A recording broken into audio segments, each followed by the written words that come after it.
Mabilis na natangay hanggang sa dagat ang kotseng yan sa Canary Islands sa Spain.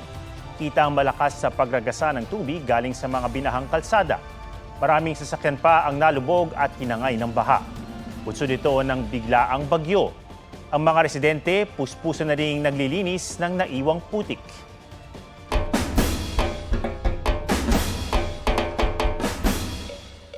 Hindi raw kompleto ang Pinoy experience kung hindi makikisaya sa mga piyesta. At tuwing Pebrero, sumisibol sa summer capital ng bansa ang pagdiriwang ng bunga ng pagbangon sa trahedya.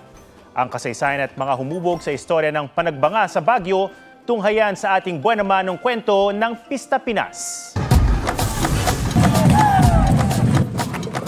Sa likod ng masaya, makulay at engranding selebrasyong ito,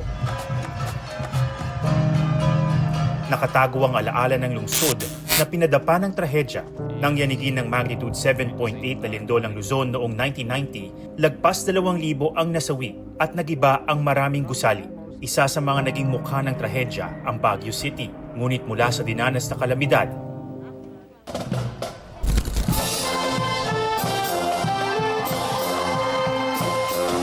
namukadkad ang panibagong sigla ng syudad na tuwing Pebrero ay pinatitingkad ng Panagbanga Festival. Salita ito sa wikang Kangkanai na ibig sabihin, pag-usbong ng mga bulaklak, isa sa mga inaabangan ng taunang parada ng mga float. Nahitik sa sari-saring makukulay na bulaklak sa pamumukadkad ng lungsod. Katuwang ang mga floral artist gaya ni Anton Wies. Dati siyang naglalako ng mga bulaklak hanggang nagbukas ng sariling flower shop noong 1999. Nag-start ako sa garden na ako kumukuha ng mga flowers. Hanggang sa natutunan kong mag-market na rin, natutunan na rin akong magbigay ng mga seminar workshop. Napakalaking tulong ito sa komunidad ng Baguio. Umahataw rin ang panagbanga dahil sa street dance. Sa bawat indayog at galak ng mga mananayaw, napapakita ang pagmamahal sa kultura at tradisyon ng Baguio at ng buong Cordillera.